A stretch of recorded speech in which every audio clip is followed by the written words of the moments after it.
Hello दोस्तों, आप सभी को मेरा नमस्कार। आशा करती हूँ आप सभी अच्छे होंगे। चैनल को शेयर करें और सब्सक्राइब करें।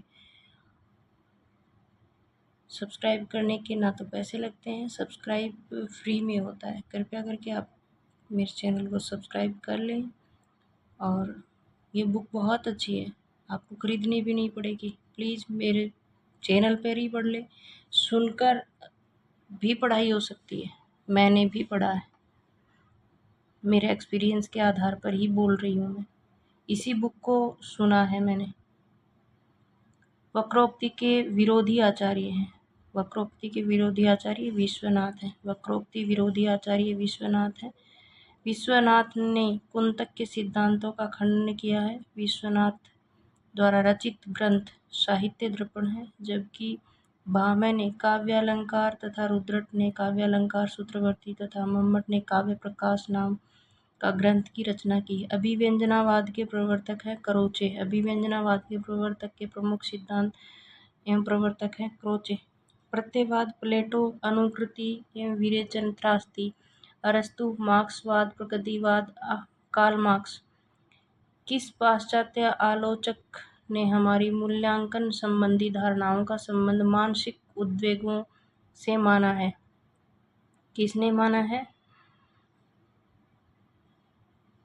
आई.ए. रिचर्ड्स ने माना है। आई.ए. रिचर्ड्स ने हमारी मूल्यांकन संबंधी धारणाओं के संबंध में मानसिक उद्वेगों से माना है। रिचर्ड्स ने आलोचना के दो मूल आधार सिद्धांत बताए हैं: सिद्धांत मूल्य सिद्धांत और संप्रेषण सिद्धांत। गलत कथन कौन सा है? गलत कथन कविता में शब्दों के पर्याय होते हैं, ये कथन गलत है। सही कौन कौन से? कविता अनजानी दुनिया का सबसे पहला उपकरण है। बिंब अमूर्त विषय को साकार करते हैं। मुक्त छंद में भी अर्थ की लय होती है। कविता में शब्दों के पर्याय होते हैं। कविता के संबंध में गलत कथन, कविता के संबंध में सही कथन है। कविता की अनजानी दुनिया का सबसे पहला उपकरण शब्द। मुक्त छंद में भी अर्थ की लय होती है। बिंब अमूर्त विषय को साकार करते हैं। बिंब के अनिवार्य तत्व है। बिंब का अनिवार्य तत्व है कल्पना और इंद्रियता है। बिंब का अनिवार्य तत्व कल्पना और इंद्रिय तत्व है। कल्पना एवं इंद्रियता बिंब के अनिवार्य तत्व हैं। बिंब शब्द अंग्रेजी के इमेज शब्द का हिंदी रूपांतरण है, जिसका अर्थ है मूर्त रूप प्रदान करना। काव्य में बिंब को वह शब्द चित्र माना जाता है जो कल्पना द्वारा इंद्रिय अनुभवों के आधार पर निर्मित होता है। बिंब पदार्थ नहीं बल्कि उसकी प्रतिकृति या प्रतिछवि, सृष्टि नहीं पुनर्सृष्टि। अतः नगेंद्र के अनुसार काव्य बिंब शब्दार्थ के माध्यम से कल्पना द्वारा निर्मित एक ऐसी मानस छवि है जिसके मूल में भाव प्रेरणा होती है। बिंब के मूलतः तीन तत्व हैं: कल्पना, भाव एवं इंद्रियता। औचित्य के आधार पर होता है उपयुक्त सभी। सामर्थ्य निर्णय, सन्निधि निर्णय और अर्थ निर्णय होता है औचित्य के आधार पे। साधारणीकरण के विषय में कौन सा कथन सही है? साधारणीकरण आलंबन तत्व धर्म का होता है और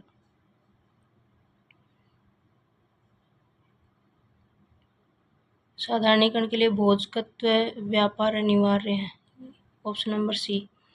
साधारणीकरण के विषय में कथन आचार्य रामचंद्र शुक्ल ने साधारणीकरण आलंबन धर्म का होता है। भट्टनायक के अनुसार साधारणीकरण भोजकत्व व्यापार अनिवार्य, शेष अन्य त्रुटिपूर्ण है।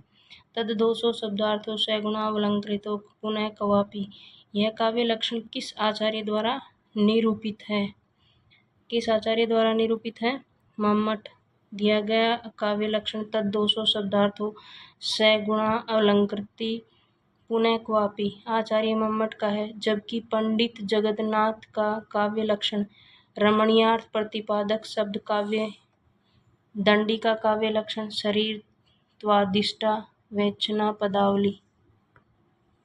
रस विवेचन में चित्र तुरंग न्याय की कल्पना इनमें से किस आचार्य ने की है? शंकुक ने। रस विवेचन में चित्र तुरंग न्याय की कल्पना आचार्य शंकुक ने की है, जबकि अभिनव गुप्त ने रस विवेचन में शैव दर्शन की कल्पना किया। आचार्य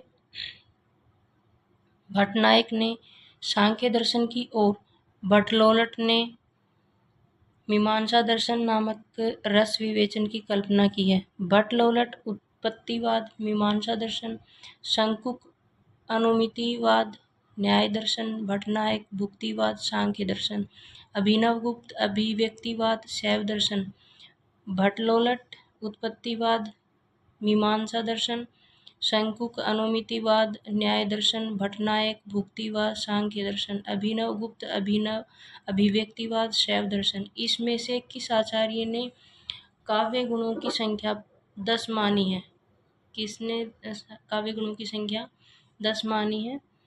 भरत मुनि। आचार्य भरत मुनि ने काव्य गुणों की संख्या 10 मानी है, जबकि आचार्य वामन ने 20 प्रकार के गुणों की कल्पना किया। क्षेमेंद्र को औचित्य संप्रदाय का प्रवर्तक माना जाता है। आचार्य भोजराज के प्रसिद्ध ग्रंथ का नाम सरस्वती कंठावरण है। भारतीय नाट्य शास्त्र की दृष्टि से नाटक का मुख्य उद्देश्य है रसास्वादन। भारतीय नाट्य शास्त्र की दृष्टि से नाटक का मुख्य उद्देश्य रसास्वादन है।